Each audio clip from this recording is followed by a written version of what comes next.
Banorët e zonës së ish-Kënetës në Durrës thonë se pushteti lokal po i injoron, ashtu siç ka bërë dhe 20 vitet e fundit duke i lënë në kushte të vështira jetese, edhe pse ata paguajnë rregullisht taksa dhe detyrimet e tjera. Për kamerën Oran News, banorët thonë se rrugët e shkatruara, plerat e papastruara dhe kanali i hapur i ujrave të zeza, që përshkon përmes banesave të tyre, po ua bëjnë jetën të pajetueshme. Unë këtu rrita, çdo gjë këtu e katastrofë, miskoja shumë. Jashtë i vetë plerat aty.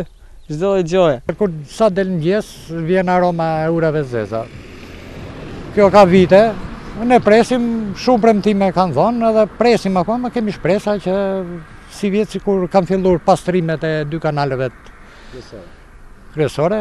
Neve taksa na i mbajnë. Pastrim, gjelbërim, ndriçim, që duke ditur s'ka, vetëm për pastrimin hajde se gjende po i lën këtu ata. Po ai vini një herë në javë apo po gjelbërim, ndriçim, nga i kemi gjelbërim, qatë vetëm kanalit. Për shkak të këtyre kushteve, personat me aftësi të kufizuara gjenden të izoluar, pasi e kanë të pamundur të kalojnë nëpër rrugët e lagjeve. Kanalizimet, rrugët, plerat, gjithçka është problem për ne.